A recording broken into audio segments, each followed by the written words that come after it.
Back in the mists of time, there lived a noble maiden in the heart of Germany by the name of Uta. We know her by her graceful portrait in sculpture. Her face has become an icon of art history, like an image of Queen Nefertiti of Egypt or Leonardo da Vinci's Mona Lisa. It has been admired for centuries. This is a story of the place Uta called home. Her home area was a wooded valley in which the Saale and Unstrut rivers meet. King Charlemagne had entered this scene shortly before and led a military campaign of 30 years to expand his realm. He fiercely wanted to Christianise the local tribes, the Saxons and the Sorbs. There is evidence of frequent mingling between the newcomers and the Slavic settlers, learning much from one another. It is fairly obvious when observing the villages in the area. The Slavs perfected a well-defended layout of houses and barns over the centuries. They surrounded their villages with thick hedges and moats as well. The newcomers from the west mixed with the locals and both sides adapted, keeping the oval layout but adding a church, a well and a pond, sometimes even a bakery or brewery in the centre. Along with the settlers, knights and nobles also arrived. Some of these noble families grew rich and powerful here, most of all the family of Uta. As securing the border was a task vital to the realm, the rule over the castles around Naumburg allowed for ambitious nobles to become imperial princes.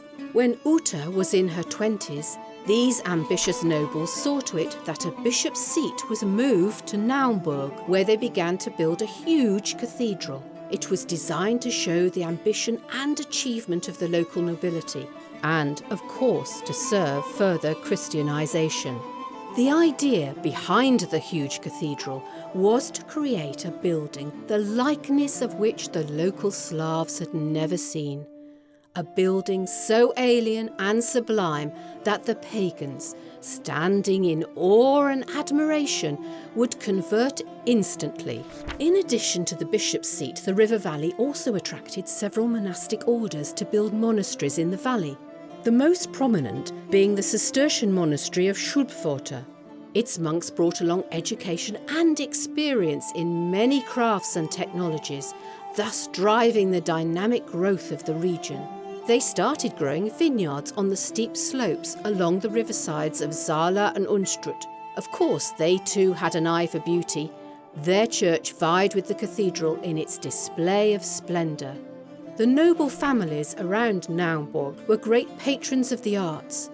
The Neuenburg castle was, during its time, a creative beacon and an example to other chivalrous courts near and far. Proud nobles saw the need for adequate representation of their power and ancestry within the new cathedral and donated vast sums of money to erect a west choir. Around 1240, a workshop was found, led by a genius sculptor whose real name and face remain a mystery, and who is therefore referred to as the Naumburg Master.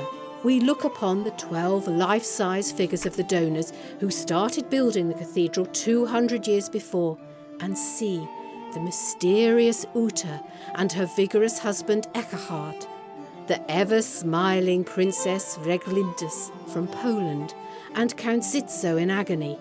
These sculptures are inseparable from the surrounding architecture. They even serve as columns. After the masterpiece was finished and the cathedral stood completed, the region lost its paramount strategic importance. The lands along the Saale and Unstrut lay forgotten for centuries, rarely industrialised, untouched by the destruction of warfare.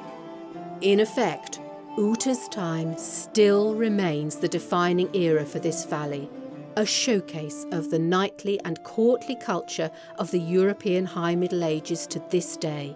No other place on earth offers such a look into all the dynamics of this era. Its people are very proud of their heritage, and they stand ready to share it with the world, nominating it as a UNESCO World Heritage Candidate for 2017.